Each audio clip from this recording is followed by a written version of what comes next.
Po sa inyo lahat, magandang araw po. Yung nakikita po natin yung mga nag-trending no nakaraang araw po, mga nakaraang buwan, yung nanghahanding po ng mga DDS vloggers. Sorry, mga BBM vloggers nanghahanting. Yung sinasabi niya yung screenshot na lang natin, tapos iligpit na lang natin sila. So, eto na po ngayon, siya ngayon. Etong dadong matanda na to, na nagtatabang-tabangan na urong na ang buntot. Okay? Mga DDS vloggers din to. Di ko alam kung vlogger siya o amuyong lang ng isang vloggers. So, ito, panoorin natin to panoorin. Tinig to ni General Torre at mukha po ito ni Dado. Hindi ko alam kung anong tunay na pangalan niya, pero Dado pa rin. Dado is Dado, Dadong Dinaga. So, ito. Nagkaharap din kayo nung unang kinasuhan mo. Sino ba yon? Si Captain Dado ba yon? Sino ba yung isa rin palamura? Maraming pagbabantang ginagawa. Nagkaharap kayo kahapon. Anong nangyari, General? Ayun, nagbabait-baitan po. At nagbigay ng counter affidavit niya. Nagbabait-baitan? Dinesisyon ako na agad. Sinabi ko sa aking lawyer, huwag na tayong mag-submit ng reply affidavit para for resolution na kagad ang kaso. Kasi ako'y naniniwala na wala naman siyang naidepensa at wala naman siyang na-deny doon sa kanyang sinabi. Kaya tingnan natin kung ano sabihin ng piskal. At pag sinabi ng piskal, isampa nga sa kaso sa korte, naturalmente, lalabas ang warrant of arrest. Isi-serve ko po yung warrant of arrest personally. So, mga kaibigan, Dadong Dinaga na po siya ngayon. Iyak-iyak ka na ngayon.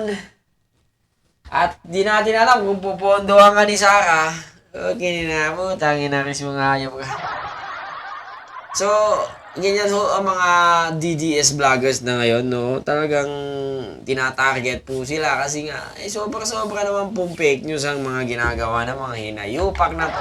Puro pagbabanta.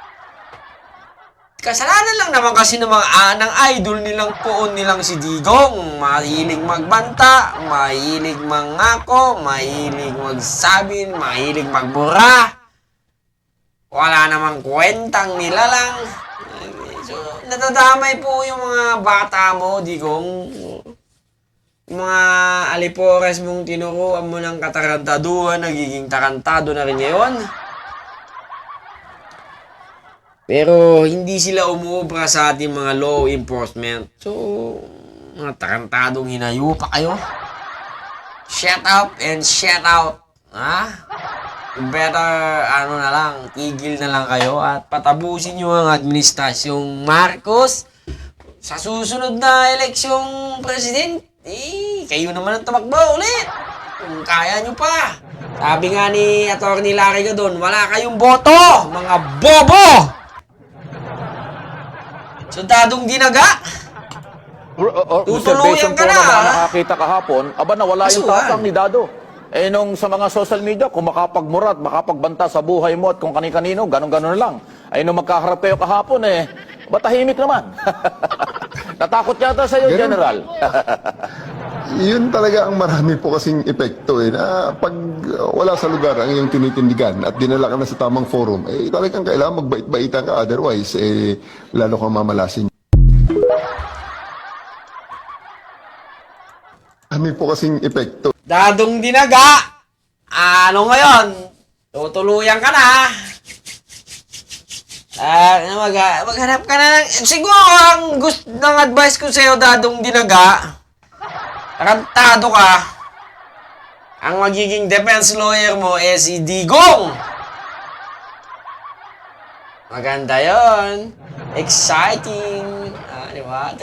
Tigidepensa nga ni Sarah yun Sabagay, ama niya yun Dadong Dinaga, tutuluyan ka na. Okay.